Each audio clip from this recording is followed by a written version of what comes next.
तो సేమియా పాయసం ఎప్పుడన్నా ట్రై చేసిరా మీరు కామెంట్ చేయండి అండ్ ఇది నా ఓన్ రెసిపీ అన్నమాట నేను ట్రై చేస్తున్నాను ఇంట్లో ఉండే వాటితో ఓన్లీ 5 ఇంగ్రీడియెంట్స్ చాలండి సొరకాయ సేమియా పాయసం చేయడానికి ఏంటిదంటే సొరకాయ అండ్ సగ్గుబియ్యం సేమియా అండ్ పాలు పంచదార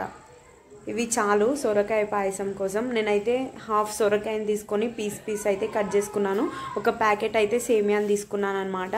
ఎలా చేయాలనో రెసిపీ అయితే స్టార్ట్ చేద్దాం అండ్ సొరకాయ చాలా మంచిది సొరకాయలో వాటర్ కన్సిస్టెన్సీ ఎక్కువ ఉంటుంది కాబట్టి దీన్ని డైట్లో కూడా యూజ్ చేస్తారనమాట డైట్ చేసేవాళ్ళు అండ్ ముందైతే రెసిపీ ఎలా చేయాలనో చూపిస్తాను ముందుగా కడాయి వేసుకొని ఆయిల్ వేసుకొని సేమియా అయితే మనం ఫ్రై చేసుకోవాలన్నమాట మంచి కలర్ వచ్చేదాకా ఇలా కలర్ వచ్చిన తర్వాత మనము సొరకాయనైతే నేను మిక్సీ జార్లో అయితే వేసుకున్నాను ఇలా స్మాష్ చేసుకోవచ్చు ఎలా అన్నా చేసుకోవచ్చు అన్నమాట నేనైతే ప్యూరీ చేసుకుంటున్నాను మిక్సీ జార్లో అయితే ఆ తర్వాత నేను ఇలా మంచిగా మిక్స్ అయింది ఆ తర్వాత నేను అదే కడాయిలో సొరకాయ మిశ్రమాన్ని అందులో ఫ్రై చేసుకుంటున్నాను అన్నమాట పచ్చి వాసన పోయే వరకు ఇలా పోసుకుంటే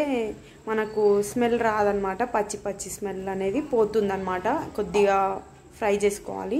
ఆయిల్ ఏం వేసుకోవద్దు తర్వాత షుగర్ని అయితే యాడ్ చేస్తున్నాను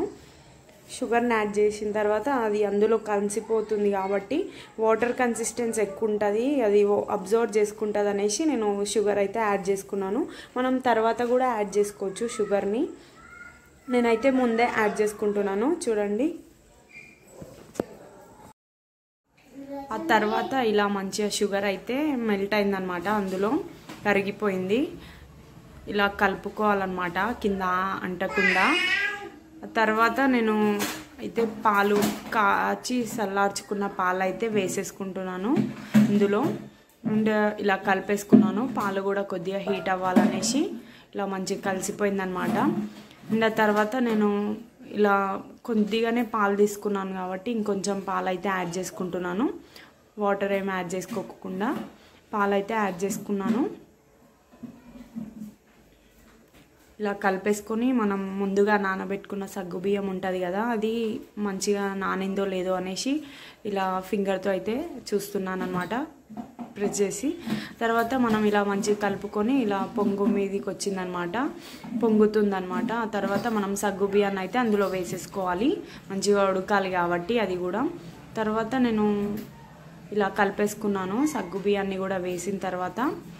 ఆ తర్వాత మనం ముందుగా ఫ్రై చేసుకున్న సేమియా ఉంటుంది కదండి అది కూడా ఇందులో వేసేసుకోవాలన్నమాట సేమియాని కూడా యాడ్ చేసేస్తున్నాను చూడండి ఇలా తర్వాత నేను సేమియా అయితే దగ్గరకు వచ్చిందనమాట కంప్లీట్గా ఉడకలేదు ఇంకా ఫినిష్ అవ్వలేదు ఇంకా తర్వాత ఇలా కలుపుకున్న తర్వాత మనమైతే మన దగ్గర ఉన్న డ్రై ఫ్రూట్స్ ఏదన్నా ఇలా వేసేసుకోవచ్చు నాకైతే మంచిగా స్మెల్ వస్తుంది తినాలనే టేస్ట్ అయితే స్వీట్గా తర్వాత నేను నా దగ్గర ఉన్న బాదం అయితే ఇలా పీసెస్ కట్ చేసుకున్నాను బాదం అయితే వేసేసుకుంటున్నాను ఎందుకంటే కొంచెం ఉడకాలనేసి ఇలా మీదంగా కూడా గార్నిష్ చేసేసుకోవచ్చు నేను ఇప్పుడే వేసేసుకున్నాను తర్వాత ఇలా కలిపేసుకొని కొద్దిసేపు అయితే అయిపోతుందండి ఇంకో 2 minutes అయితే ఉడికిపోతుంది అనమాట కొంచెం సగ్గుబియ్యం ఉడకలేదు తర్వాత ఇలా ఉడికిన తర్వాత ఇలా మంచిగా కలుపుకోవాలి మనం కన్సిస్టెన్సీ బట్టి లూజ్ కావాలా మనం కొంచెం మీడియం సైజ్ కావాలా అనేసి మీరు చూస్ చేసుకోవచ్చు నేనైతే ఇలా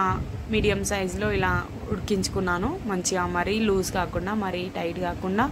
ఇలా అయితే మీడియం సైజులో చేసుకున్నాను తర్వాత ప్లేట్లో సర్వ్ చేసుకున్నాను అంతే వేడి సేమియా పాయసం అయితే రెడీ అయిందనమాట చూడండి బాదం స్లైసెస్ సేమియా అండ్ సొరకాయ ఇలా మంచి కలర్ అయితే ఇప్పుడైతే టేస్ట్ చేసి చెప్తాను చూడండి చాలా బాగుంది నాకైతే టేస్ట్ మంచిగా నచ్చిందనమాట సొరకాయ తోటి అండ్ మా డింపుల్ పాప కూడా అప్పుడే లేచి తిన్నదనమాట లైక్ చేయండి వీడియో